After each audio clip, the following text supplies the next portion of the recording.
And from that moment, everything just kind of crashed. I remember waking up in the morning and just thinking to myself, oh, another day at school, I'm going to see Zach, but then having that sudden realization that he's gone, and it was one of the worst feelings in the world.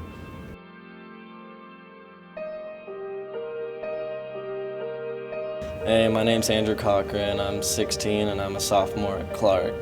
The day was April 2nd and I was at driver's ed just trying to finish one of my drive times, and from the minute I started my drive time till the second I ended, my phone just kept on ringing for some reason. So I started reading the text messages and it said, hey, Zach is in the ER. I didn't know what was going on, so I called his mom, and that's when his mom answered the phone and told me, hey, Zach's in the ER, he's in critical condition, he doesn't look good right now. From that moment on, I didn't know what was going to happen. I thought, maybe this isn't bad. My friend's a big guy, he's going to make it through this. I didn't completely know what had happened to him yet. I called my mom and had her drive me up there as fast as I could and just got up there and just waited and waited to see if anything good would come out of this, because we had no idea what was going to happen. It was probably around 7:30, someone came into the room and they were like, we finally got a heartbeat in him, I think he's going to make it. We're going to try and care flight him down to the Children's Hospital in downtown Dallas. So there was a little spark of hope that something might come out positive from this.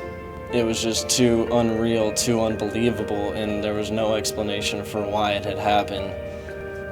I just remember sitting there with all my friends. It seemed like a million people were up there just making sure that he was okay. And at the split second they thought everything was good, someone came back in the room and they were like, hey guys, I just wanted to say that Zach has had a great and long run here on earth, but the Lord just needed him more. My friend was only 16. I never thought it could happen to me, but at the end of the day, it really can. It's brought me so much closer to my friends. I make sure and I tell them that I love them every day. Every time I leave the house, I make sure and I tell my parents that I love them, and I make sure that they know that for a fact. At the end of the day, I try and open my Bible as much as I can just to see if maybe there's something he can tell me more, if there's just something that he needs to tell me. But it's just brought me a lot closer to him.